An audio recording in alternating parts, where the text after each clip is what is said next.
babenga kinga na ambassade moko tozomo nous en courage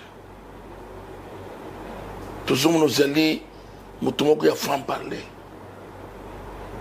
yaka total sur makambo comment cet homme est arrivé au pouvoir. Je plairais papa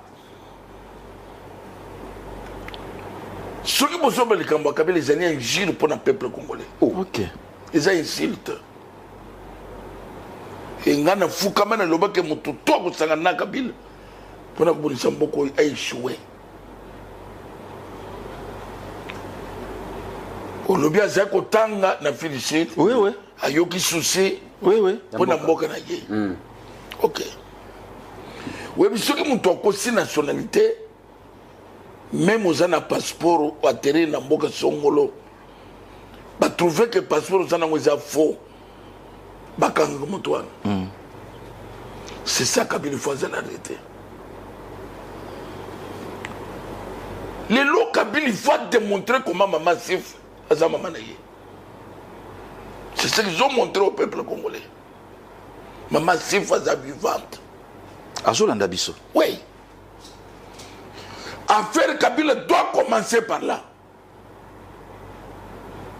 Kabila kokota na mboko kaye kotala le kamuyani. Il faut toyer bakiye Joseph Kabila. Maman Sifaza maman naïte. Le fait à Kokosa, c'est haute trahison. Papa fait kebana diffamation hein.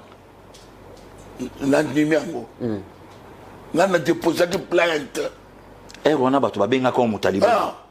Moi j'ai déposé plainte contre Joseph Kabila. Ayatou Samba. Qu'est-ce qu'ils n'ont pas monté? Et puis ça nous comment on a pouvoir de babenga qui en ambassade kuna. Bachenga violé. Na vie na ngata na ndoto nga na ko violé moi c'est. Na munduki. Eko ata na ndoto.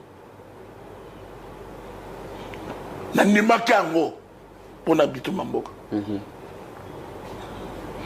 Kabila n'a jamais été congolais. Pour rejoindre Jean-Pierre Bembappé. Jean-Pierre Bemba Zana pas prêt, Mbappé n'a pas prêt. Ok. Kabila est congolais.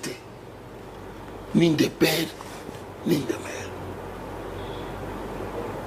Ma dirigé biso pendant 18 ans papa un jour maman ya Kabila. Ah bon? Azalaka ou a déplacé, il était aux États-Unis. Si réellement, Kabila le père Azalaki papa naye, a tongele ndakwapi. Bon, mon ndakwa Kabila le père, et ça quoi existe. Yo ko zana papa nayo. Président de la République a koufi. Au ko tongele ndakute. Ya sel kinga katite. Asala. Asel ka chama tete. So que papa wa no saleli ndakwapi. Balobi même parcelle familiale, il y a Laurent Désiré dans Lubumbashi, à Kipa Yango. Ah! Est-ce que papa Désiré Kabila a salé Kagana Zowena na Jeannette Azan de côté? Oh, papa avec il passe ça. Jeannette Azan de côté. Les appuis qu'on fabriqué, non seulement il passe. Abotami na mboka mususu le passe mususu abotami na mboka mususu basala ki biloko sans kokanisa ngo bien que un jour ekobima moi c'est abotami le 7 août mobala abotami le 4 juin ba moni lokola oyo na manono oyo na ewabura biso bazoba na bango papa avec croyez garçon ya qui n'importe garçon ya qui makulungulu garçon ya trop jeune d'ailleurs les rations pouvoir azalaki na 29 ans pour ba libérer biso na dictature à Mobutu. Papa, le coup de l'Ukini, ok.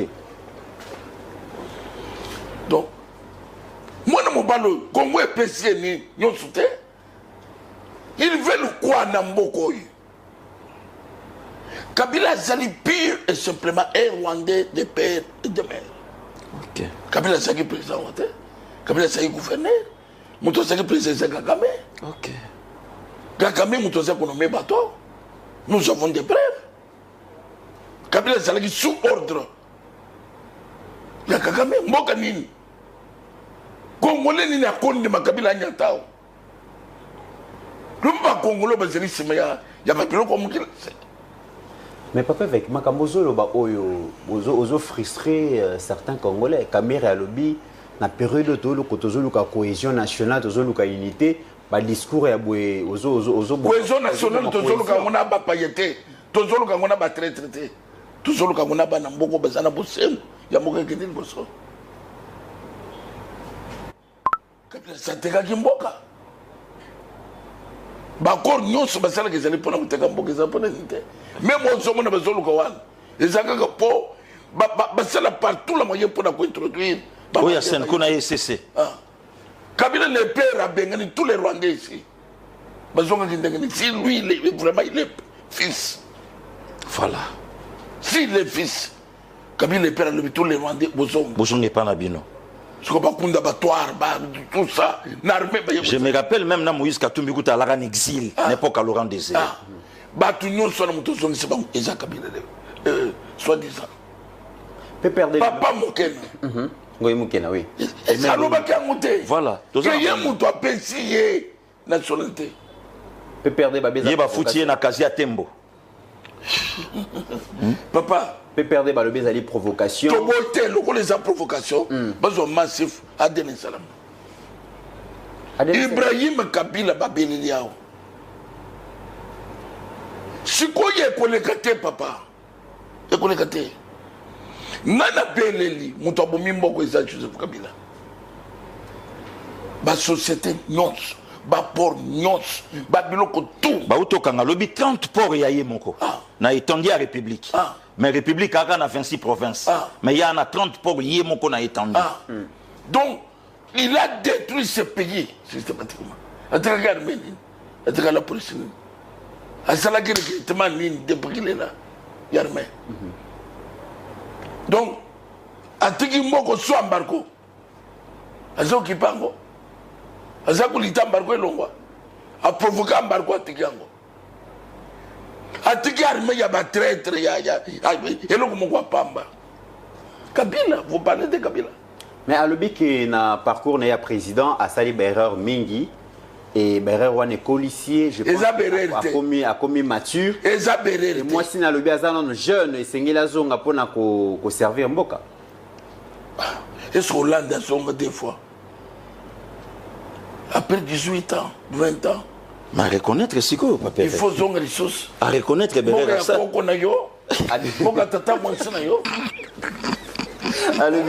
reconnaître que Asalaki Berera et il faut azonga. Et en plus peine de comité là, a aussi peu koye ko la lisusu. Attends, Salaki Bolamo. Il faut zonger après 20 ans. Il y a moi na conseiller président tu sais qu'il y a démissionné. Na mboko na batonso bazate. A aussi peu ko tanga lisusu abaki. Bato batanga bazate Kabila.